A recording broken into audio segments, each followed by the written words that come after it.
from mixed marriages and so on. So it was really a very wide-scale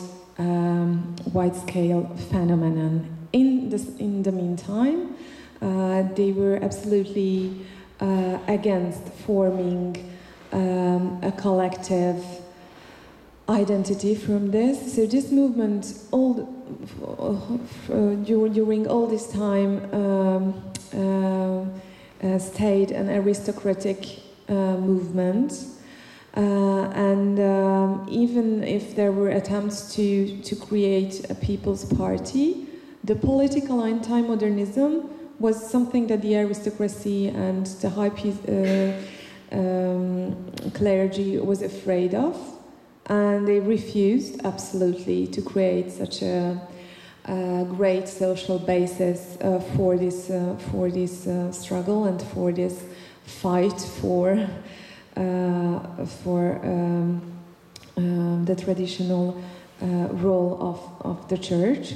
So that's why Catholic anti-modernism is regarded in Hungarian historiography as a marginal thing that was concentrated only on this one question. So it did not become a real political mobilizing force. And that's why I excluded it. And that's why I chose the critical attitudes towards urban modernization and urban modernity. This was the idea of Filip Šimetin-Šekvić, by the way, who helped me last year at the University of Zagreb, to concentrate on this one feature which can be more easily integrated into a study, because there are anti-modernisms for several, I don't know, I am anti the capitalization of lands, or I am against the civil marriage, or I am against such something that can be regarded as modern. It can't be the way of my research, and I treat only those things that reflect these ideas of collective regeneration, originality, authenticity, and so on, so which is in this kind of definition. I hope that it was a good answer.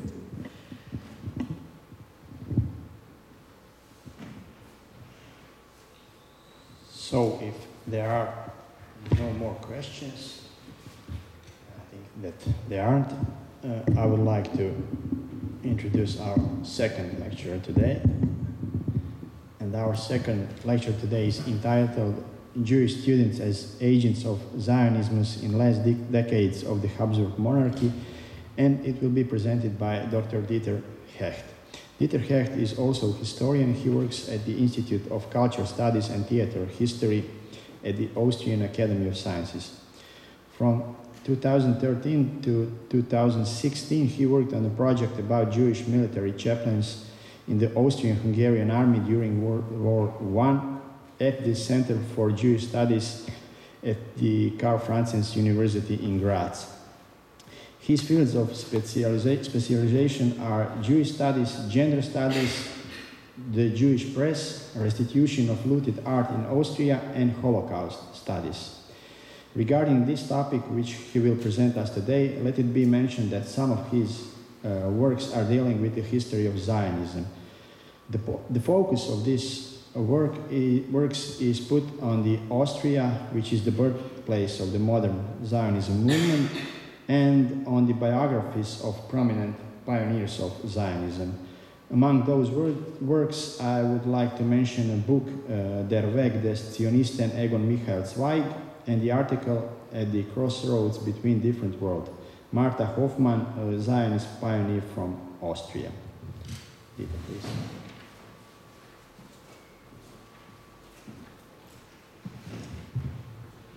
So, thank you very much for the kind introduction, and thanks again for the invitation to Zagreb and the possibility to present my topic and my paper.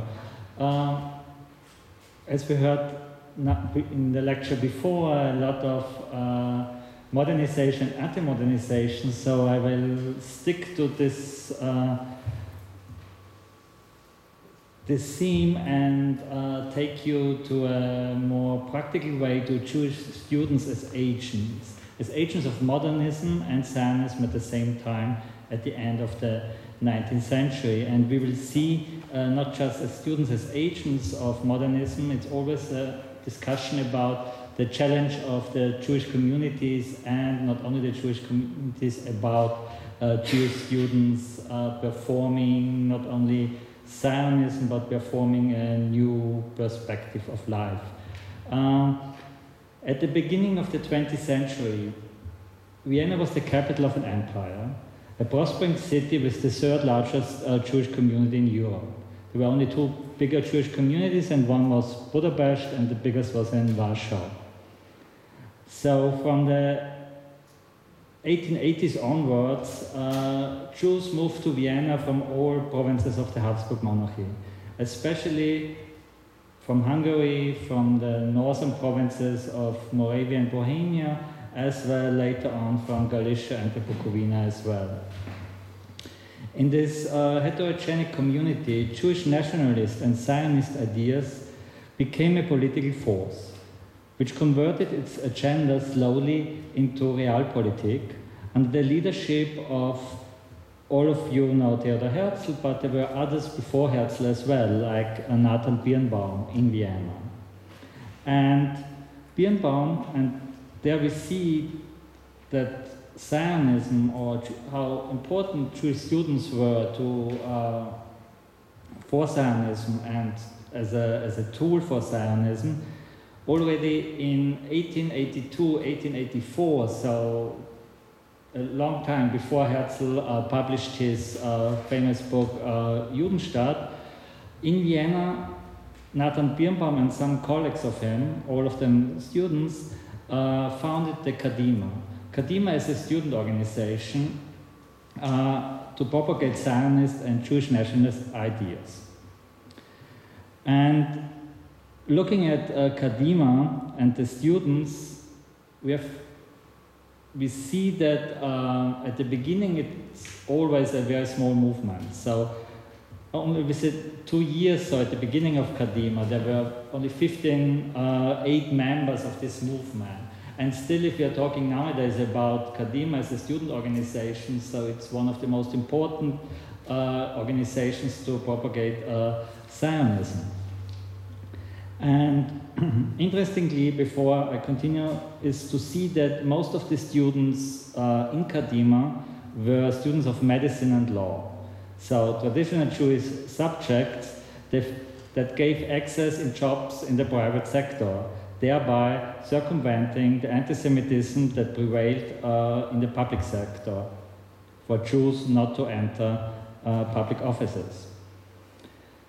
And Kadima, with this small movement and with the small concept of Zionism, it was not only important for the Austrian-Hungarian Empire, so it also influenced other student organizations in Germany, in Russia, or even in Great Britain.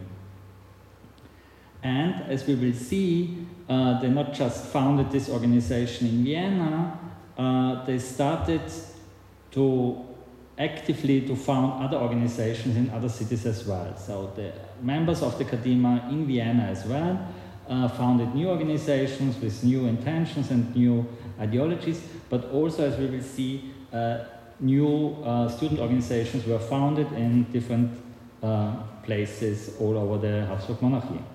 So, for example, if within the first 10 or 15 years, you had other organizations like Unitas, like Ivrea, like Libanonia, and the Maccabea in 1897. And mentioning those, we will see we have two ideological branches of student fraternities. So, on the one hand, you have the dual fraternities, and on the other hand, the non-dual fraternities. And of course, under the influence of Kadima, we will see in Prague and in other cities new organizations, like in Prague, for example, Bar Kochba, which became famous in the beginning of the 20th century. And even in Hungary, and still Hungary, talking about Zionism in Hungary or the Hungarian part of the Austrian-Hungarian Empire, it's always a weak kind of, you don't have a lot of Zionist organizations at the beginning, so it was a later movement in the Hungarian part of the empire, but still you find in 1903 and in 1905 two fraternities, the Maccabea and the Judea in Budapest. And like in Hungary, we will see later on, it's very similar in Croatia as well, with the foundation and with what developed as Zionist youth organization or fraternities.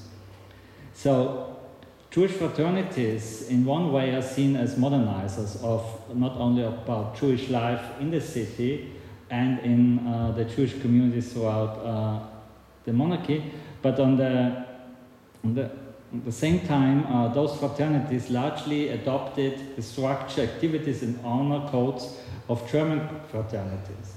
And talking about German fraternities, then mostly you're talking about anti-modernism as well. So they're using anti-modernism sites and codes, and they are transforming it, at least for part of their history and activities, to modernizing codes and signs.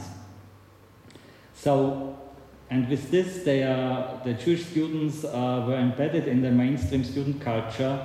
At the same time, they defended their own honor against outsiders.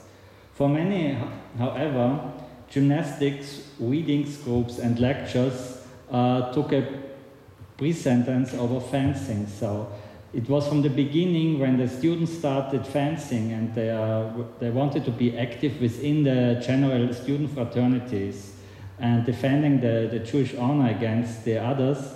It was always a discussion if this is necessary, if we need those, not just the uniforms, the swords or whatever, to present or to participate in the student life or in the general society. So, of course, with Max Nordau's publication about the muscular Judaism in 1898, the discussion went on a different level as well, but still, from the 1990s onwards, it was highly discussed within the student organizations too. It's not just that it was a discussion from outside and inside, but it was inside the students' organizations as well.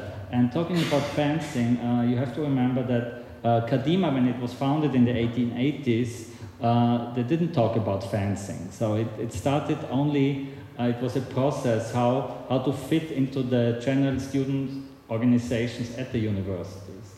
So the first duel, or the first Jewish student member of Kadima, so Sigmund Werner, who fought the first duel in Vienna, and he was later one of the editors of Die Welt, as you probably know. So he fought his first duel in 1890. And already in 1894, and this is quite remarkable, he stressed that this has been a tactical decision designed to elicit the respect of other fraternities. And from 1894, so 4 years after he fought his first duel, he already opposed dueling. And he's starting to be engaged in non-dueling organizations. So this is one of the examples how it moved quickly between the different fraternities. So, because dueling and fencing for Jewish students was not just within the organizations important, it was also important because a lot of students were at that time in the Austrian-Hungarian Empire in the military.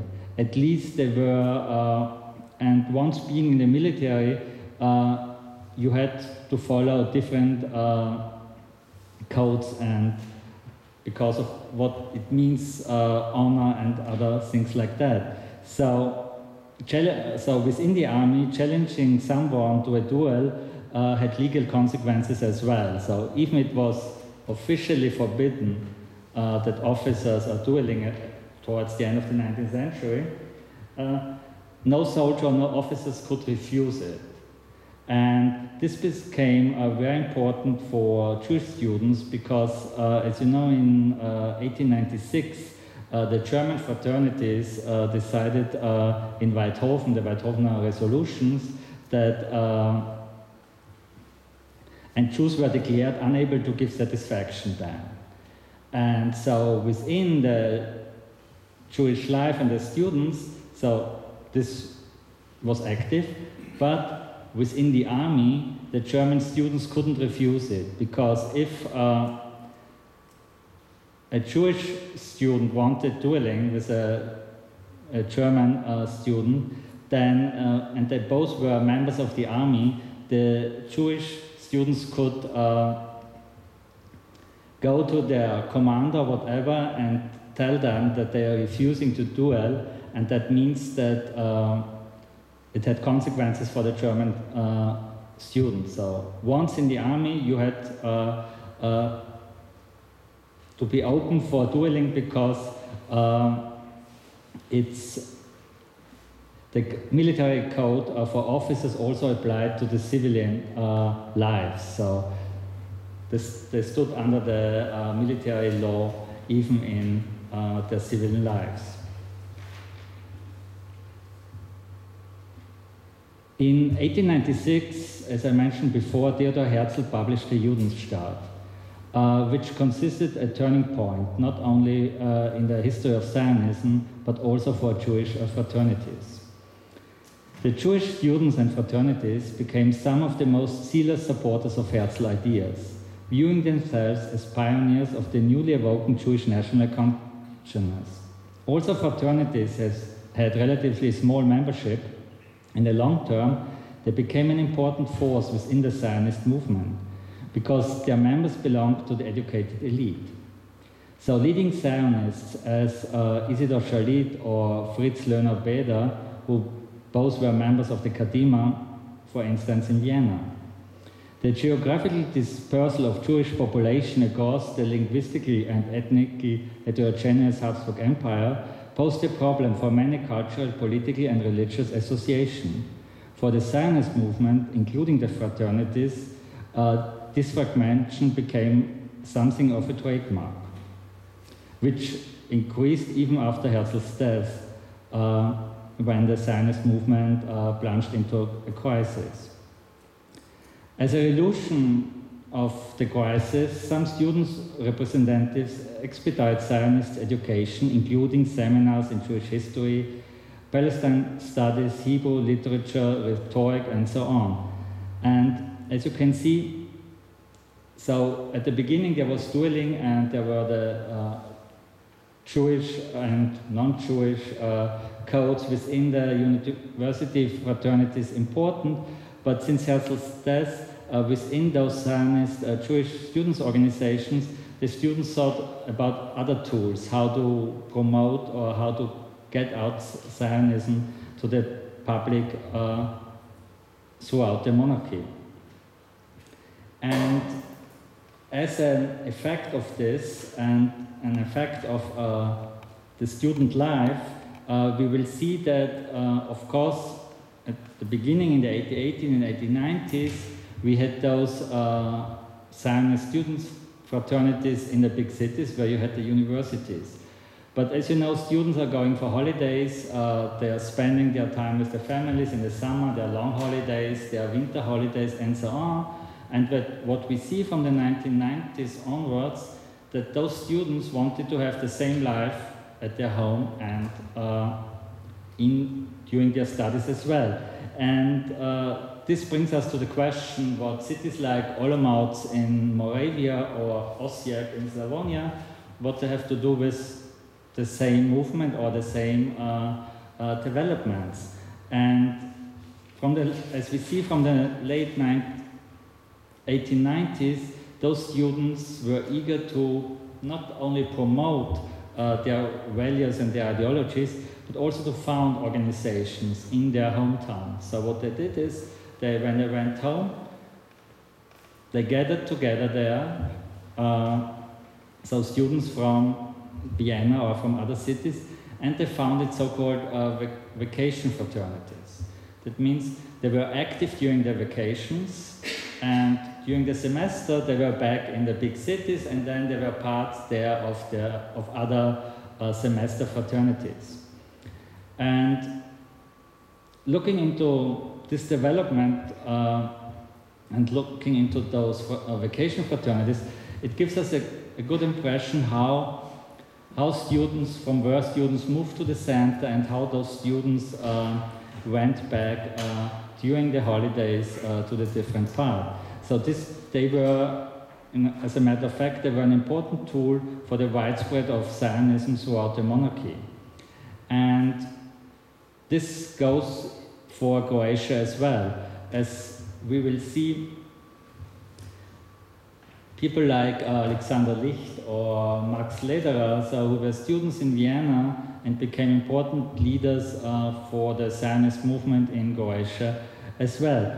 The interesting thing is, if you look into those fraternities, you will see that half of it, at least, were in small cities in Moravia. So there's no exact explanation why it is, but you can imagine that, okay, it's very close to Vienna, and so most of the students from there went to Vienna to study and went home back in the holidays, but it's also a question of language. And we will see it with Alexander Licht as well, who addressed this later on at a Zionist conference in Osijek, that because in the 1890s and even at the beginning of the 20th century, so German was the main language of Zionism.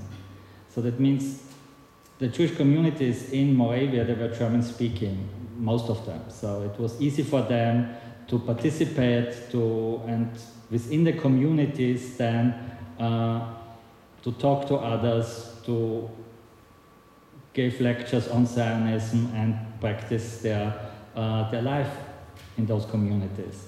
And in other places, like if you look at Bohemia or if you look at Croatia as well, so it was within those students, the language issue was a much stronger one. So like Alexander Licht wanted that the whole discussions, the whole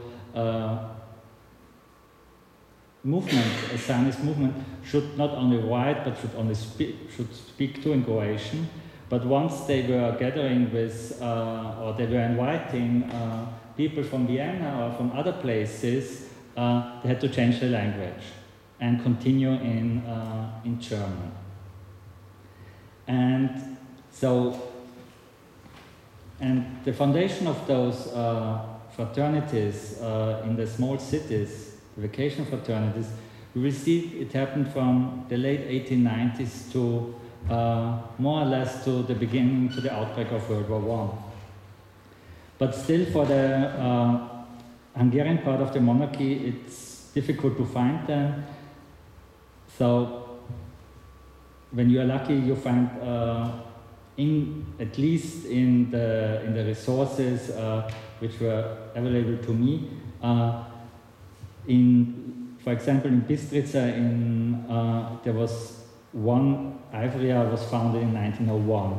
And we will see, but what we can see, even if there is still much more research should be done about the Hungarian part of the empire, that all those fraternities and organizations were founded a little bit later than in the Austrian part. So like I mentioned before, in Budapest, we had in 1903, 1905, we will see that, or this example in Bistrica was 1901.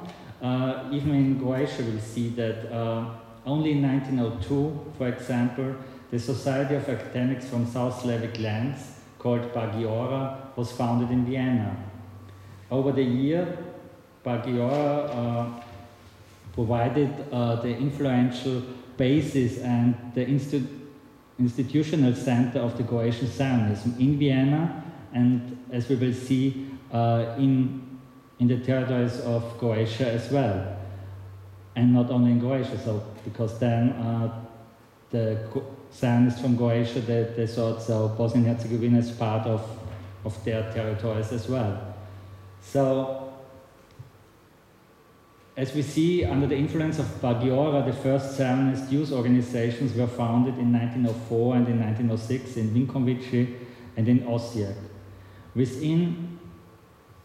And it's amazing how productive and how talented those students from Croatia were, because without any bigger organization, they succeeded not only to hold regular gatherings, but also to organize within a couple of years 4 congresses, conferences of South Slavic Zionist students.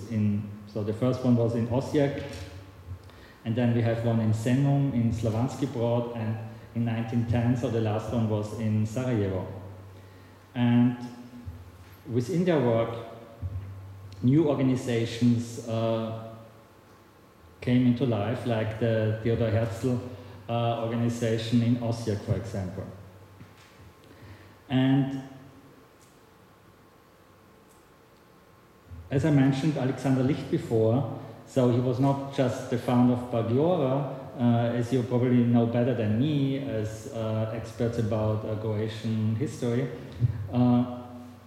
He also founded not only the organization, he founded a newspaper as well, the Židovska Smotra, excuse me my spelling in Croatian, but so, and because newspapers or books or whatever about Zionism were for this movement very important as well. And later on in 1909,